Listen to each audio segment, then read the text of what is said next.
السلام علیکم ناظرین، میں محمد اسلم حسین سیاست کی خبروں میں آپ سب کا استقبال کرتا ہوں۔ آج 20 مارچ 2026 ہے۔ اسلامک تاریخ کے حساب سے آج 30 رمضان مبارک 1447 سے جڑی ہے۔ پیش ہے آج کی کچھ اہم خبریں۔ چھتیس گڑھ کی حکومت نے ریاستی اسمبلی میں ایک بل پیش کیا۔ بل کے تحت ان کیسوں میں جن میں نابالغ خواتین، ذہنی مریض یا SC ST اور دیگر پسماندہ طبقات سے تعلق رکھنے والے متاثرین ہیں، 20 سال تک کی سزا کی گنجائش رکھی گئی۔ اجتماعی تبدیلی مذہب پر عمر قید کی تجویز پیش کی گئی، جس کا مقصد جبر، لالچ، جعل سازی یا غلط ترجمانی کے ذریعے تبدیلی مذہب کو روکنا ہے۔ تاہم اپوزیشن کانگریس نے اعتراضات کرتے ہوئے بل کو سلیکٹ کمیٹی سے رجوع کرنے کا مطالبہ کیا اور کارروائی کا بائیکاٹ کیا۔ اسپیکر نے ان کے اعتراض کو مسترد کر دیا، جس کے بعد بائیکاٹ کیا گیا۔ آج کے اس خبر نامے کو MS ایجوکیشن کی جانب سے اسپانسر کیا جا رہا ہے۔ MS Education Academy believes that education is the best gift from parents to their children. That's why we offer a modern, tarbiyat-based education that nurtures both academic excellence and strong moral values. MS Education Academy, preparing world-worthy individuals. Please click the link given in description for more details. وزیراعظم نریندر مودی نے France کے صدر Emmanuel micron, Oman کے سلطان ہاشم بن طارق اور Malaysia کے وزیراعظم انور ابراہیم سے الگ الگ ٹیلی فونک بات چیت کی اور خطے میں امن و استحکام کے لیے تنازع کو کم کرنے کی ضرورت پر زور دیا۔ نریندر مودی نے صدر مائکرون سے گفتگو میں خطے میں فوری کشیدگی کم کرنے اور دوبارہ مذاکرات و سفارتکاری کی اہمیت پر بات کی، جبکہ سلطان ہاشم کے ساتھ تبادلہ خیال میں انہوں نے عمان کی سرزمین اور خود مختاری کی خلاف ورزی کی مذمت کی اور بھارت میں پھنسے شہریوں کی محفوظ واپسی کی کوششوں کو سراہا۔ ملیشیا کے وزیراعظم انور ابراہیم کے ساتھ گفتگو میں مودی نے عید الفطر کی مبارکباد پیش کی اور مشترکہ عزم کے تحت خطے میں امن قائم کرنے اور سفارتکاری کے ذریعے کشیدگی کم کرنے کی بات کی۔ وزیراعظم نریندر مودی نے اس کے علاوہ سعودی عرب، بحرین، متحدہ عرب امارات، اردن، اسرائیل اور ایران سمیت کئی دیگر عالمی رہنماؤں سے بھی بات کی ہے، تاکہ مغربی ایشیا میں جاری بحران پر ہم آہنگی اور امن قائم رکھنے کی کوششیں کی جا سکے۔ مغربی ایشیا میں جاری کشیدگی کے دوران ایران میں پھنسے تقریباً 880 بھارتی شہری بشمول طلبہ اور زائرین آرمینیا اور آذربائیجان کے راستے بھارت واپس آنا شروع ہو گئے ہیں۔ وزارت خارجہ کے ترجمان رندھیر جیسوال نے کہا کہ ایران گئے 284 زائرین میں سے تقریباً 280 واپس آ چکے ہیں، جبکہ باقی چند افراد چند دن میں پہنچ جائیں گے۔ 772 شہری آرمینیا کے راستے اور 110 آذربائیجان کے راستے واپس آ رہے ہیں۔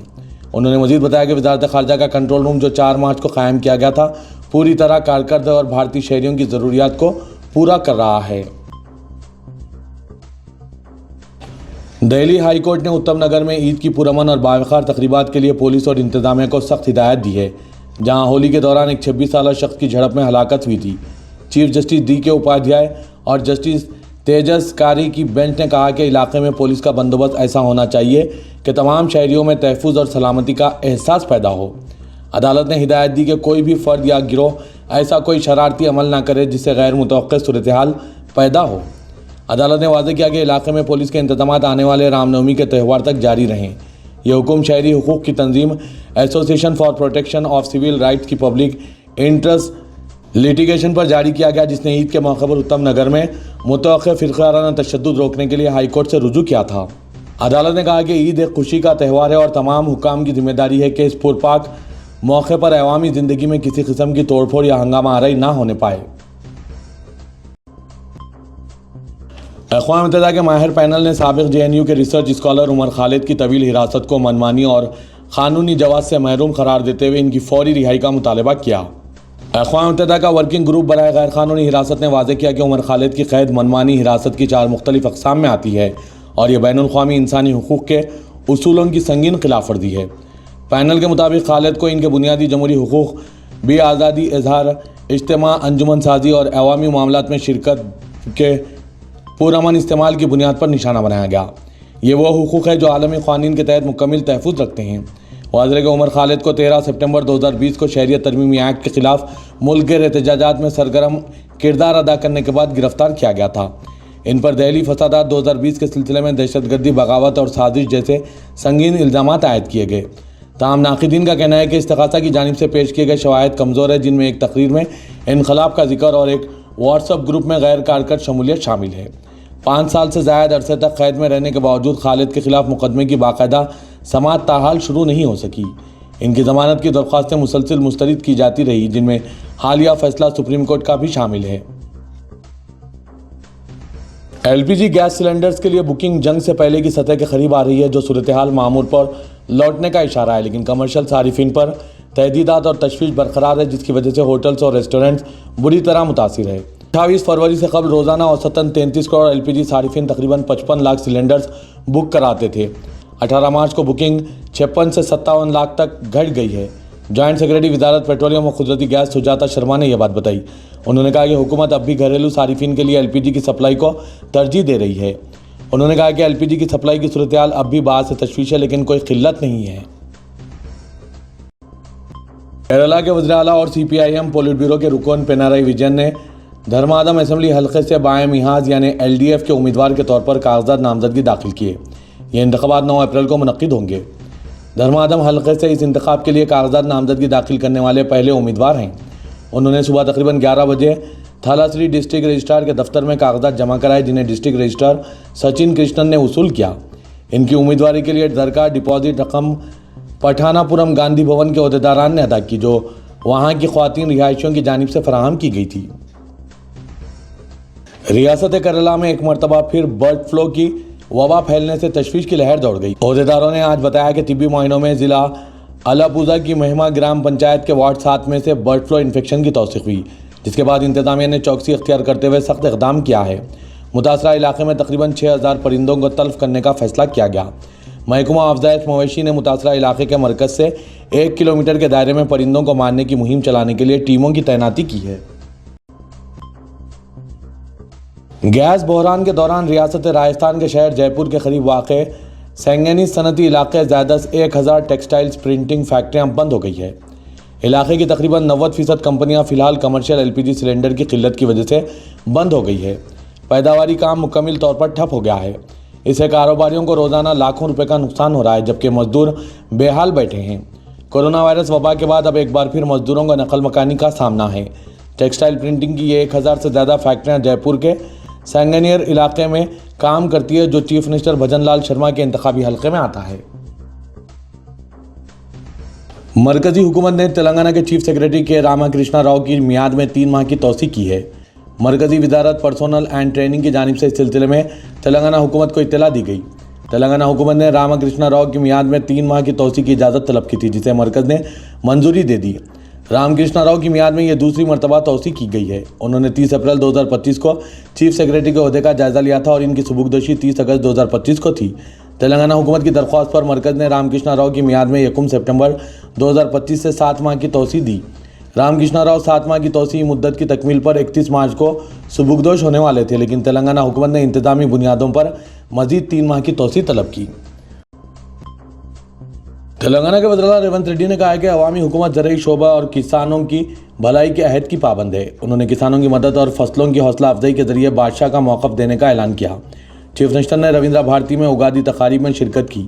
تیلگو سالانوں کے آغاز پر اگادی تہوار منایا جاتا ہے۔ تقریب میں ڈپٹی چیف منسٹر ملو بھٹی وکرامارکا، صدر پردیش کانگریس مہیش کمار گور، ریاستی وزراء پی سرینواس ریڈی، جوپلی کرشنا راؤ، کونڈا سریکا، محمد اظہرالدین اور عوامی نمائندوں نے شرکت کی۔ تقریب سے خطاب کرتے ہوئے چیف منسٹر نے کہا کہ حکومت نے کسانوں کی بھلائی اور زرعی شعبے کی ترقی کے لیے کئی قدم اٹھائے ہیں۔ انہوں نے کہا کہ زراعت کو ایک منافع بخش شعبے میں تبدیل کرتے ہوئے کسانوں کو بادشاہ کا موقف دیا جائے گا۔ انہوں نے کہا کہ حکومت کی جانب سے باریک چاول کی پیداوار پر کسانوں کو بونس دیا جا رہا ہے۔ ہندوستان کی سابق ٹینس اسٹار ثانیہ مرزا نے جنگ کے دوران دبئی میں اپنے فرزند کے ساتھ موجودگی کے لمحات کا ذکر کرتے ہوئے کہا کہ جنگ کے موقع پر دبئی میں خوف کا ماحول تھا۔ ایران کی جانب سے دبئی پر حملوں کے دوران ثانیہ مرزا اپنے فرزند کے ساتھ دبئی میں مقیم تھی۔ انہوں نے غیر واضح صورتحال کے پیش نظر عید الفطر سے قبل حیدرآباد واپسی کا فیصلہ کیا۔ انہوں نے بتایا کہ رہائشی علاقوں کے قریب دھماکوں کی آوازوں سے عوام میں خوف کا ماحول ہے۔ دبئی کے البرشا علاقے میں ثانیہ کا قیام تھا اور ان کا کہنا ہے کہ وقفے سے میزائلز اور انٹرسیپٹرز کی آوازوں نے خوف کا ماحول پیدا کر دیا۔ انہوں نے بتایا کہ انٹرسیپٹرز کا ملبہ شہری علاقوں میں گرنے سے عوام خوفزدہ ہیں۔ ثانیہ مرزا گزشتہ ہفتے حیدرآباد واپس ہو گئی ہے۔ ان کے فرزند دبئی کے اسکول میں زیر تعلیم ہے۔ ان کا کہنا ہے کہ وہ صورتحال کا جائزہ لینے کے بعد ہی دبئی واپسی کا فیصلہ کریں گی۔ حکومت تلنگانہ نے اسمبلی اور کونسل میں رابطے کو مضبوط بنانے اہم قدم اٹھاتے ہوئے گورنمنٹ ویبس کا تقرر عمل میں لایا۔ چیف سیکرٹری کے راما کرشنا راؤ نے احکامات جاری کیے۔ ریونت ریڈی نے ایوانوں میں سرکاری موقف کو مضبوط بنانے اور ارکان اسمبلی کو متحد رکھنے 3 سینئر قائدین کو اسمبلی میں گورنمنٹ ویب مقرر کیا۔ ان میں وی ویرشم ناگریکل رکن اسمبلی وجے رمنا راؤ پیداپلی اور سرینیواس ریڈی محبوب نگر شامل ہیں۔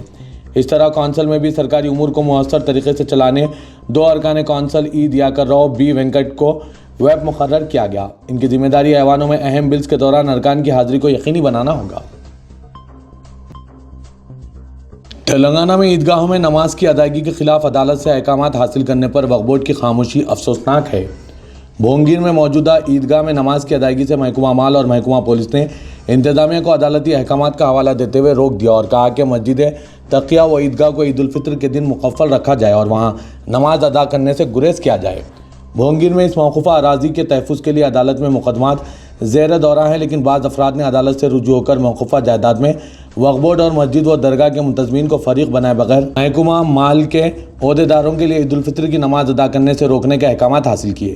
تلنگانہ وقف بورڈ کو فوری حرکت میں آ کر اس عیدگاہ میں نماز کی ادائیگی کے معاملے میں رکاوٹوں کو دور کرتے ہوئے متعلقہ ضلع کلکٹر، سپرنٹینڈنٹ پولیس و دیگر عہدیداروں سے نمائندگی کے علاوہ عدالت میں آج سماعت کے دوران عید الفطر کی نماز پر پابندی کے احکام پر حکم التوا حاصل کرنے کی کوشش کرنی چاہیے تاکہ مقامی مسلمانوں میں بے چینی کو دور کیا جا سکے۔ دونوں شہروں حیدرآباد و سکندرآباد کی عیدگاہوں و مساجد میں نماز عید الفطر کے اوقات کار پیش کیے جا رہے ہیں۔ عیدگاہ میرالم جہاں سب سے بڑا اجتماع ہوتا ہے وہاں صبح 10 بجے نماز عید ادا کی جائے گی۔ عیدگاہ مادانہ پیٹ میں صبح 10 بجے عید کی نماز ادا کی جائے گی۔ وہیں عیدگاہ راجندر نگر میں بھی صبح 10 بجے عید الفطر کی نماز ادا کی جائے گی۔ عیدگاہ گنبدان قطب شاہی گولکنڈہ قلعے میں نماز عید الفطر صبح 9:30 بجے ادا کی جائے گی۔ خطابت و امامت کے فرائض مولانا قاری سید متین علی شاہ قادری انجام دیں گے۔ کرسیوں پر نماز پڑھنے والوں سے خواہش کی گئی ہے کہ وہ اپنے ساتھ کرسیاں لے آئیں۔ شاہی مسجد باغ عامہ نامپلی میں نماز عید الفطر صبح 9:30 بجے ادا کی جائے گی۔ نماز عید سے قبل مولانا احسن بن محمد عمومی امام و خطیب فضائل عید بیان کریں گے۔ عیدگاہ کارخانہ سکندرآباد میں بھی صبح 9:30 بجے نماز عید ادا کی جائے گی۔ مولانا قدیر احمد بیان، امامت، خطبے کے فرائض انجام دیں گے۔ عیدگاہ پہاڑی شریف میں نماز عید صبح 9:30 بجے ادا کی جائے گی۔ مولانا سید حبیب محمد عمر حسینی قادری خطاب کریں گے۔ امامت و خطابت کے فرائض مولانا محمد عبد الرحمن شاہ قادری انجام دیں گے۔ سنجے گاندھی پلے گراؤنڈ اے سی گارڈ میں شہری جمعیت اہل حدیث حیدرآباد و سکندرآباد کی زیر نگرانی میں حلقہ اے سی گارڈ میں نماز عید الفطر کا انتظام کیا گیا۔ نماز عید الفطر صبح 7 بجے ہوگی۔ امامت و خطابت فضیلت الشیخ سید واجد حسن مدنی کریں گے۔ خواتین کے لیے بھی معقول پردے کا انتظام کیا گیا۔ مسجد تلنگانہ اسٹیٹ حج ہاؤس نامپلی میں نماز عید الفطر صبح 7:20 پر ادا کی جائے گی۔ امامت و خطابت کے فرائض حافظ محمد صابر پاشا قادری انجام دیں گے۔ جامع مسجد عالیہ گن فاؤنڈری میں نماز عید الفطر صبح 9 بجے ہوگی۔ مولانا قاری محمد عبد الرحمن امامت کریں گے۔ جامع مسجد زال سیف سعید عیدی بازار بند ناکے میں نماز عید صبح 6:35 پر ہوگی۔ امامت و خطابت مولانا سید شاہ وسیم الدین احمد قادری ادا کریں گے۔ مسجد خبا گڈس شیڈ نامپلی قریب کرمنل کورٹ میں نماز عید 6:40 پر ادا کی جائے گی۔ مسجد الکوثر حافظ بابا نگر میں نماز عید الفطر 6:45 بجے ہوگی۔ مولانا سید مجاہد علی قاسمی امامت و خطابت کے فرائض انجام دیں گے۔ مسجد حضرت مولوی محمد زماں خان صاحب شہید رحمۃ اللہ علیہ روپ لال بازار میں نماز عید الفطر 6:45 بجے ہوگی۔